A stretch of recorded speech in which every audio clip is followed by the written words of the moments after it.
धीरे धीरे जान अनजान होत बारू, मरता लइका से आन होत बारू। धीरे धीरे जान अनजान होत बारू, मरता लइका से आन होत बारू।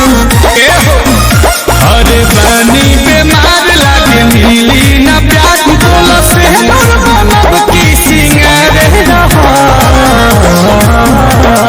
जब तक जियब तोहारे रहो, जब तक जियब तोहारे रहो, शादी तोसे नहीं होई तो तुम्हारे रहो। अरे वाह। जब तक जियब तोहारे रहो, शादी तोसे नहीं होई तो तुम्हारे रहो। एकरा से बढ़िया बात हमरा खातिर हो नहीं संभव।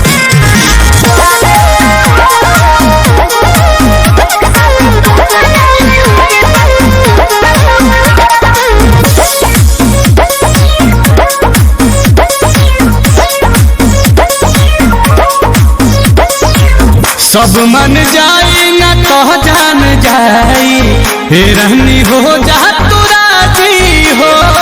रहब कुआर ना तुहरा दुआरे, जानू हमार बाजा बाजी हो। हमार ना तो केहू के ना। छोड़ब ना वादा ना तोड़ब ये जान, तोनी हमरा पर रखो भरोसा। बानी लाल तू खालो ना डोसा ये जान, मुँह गोरो ना जैसे समोसा। कोरोना हाथ बड़ी होता दरद, मोहब्बत बनब की यारे रहा। जब तक जियब तोहारे रहो, जब तक जियब तोहारे रहो, अच्छा। शादी तोसे नहीं होई तो तुम्हारे रहो।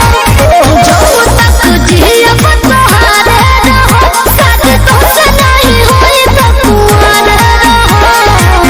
अति उत्तम विचार।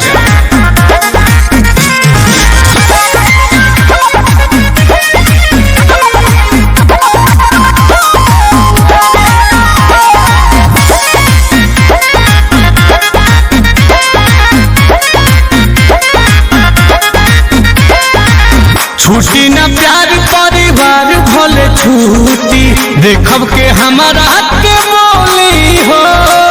कलश गाई तबे तो हरियाई, नील कमल घर डोली हो।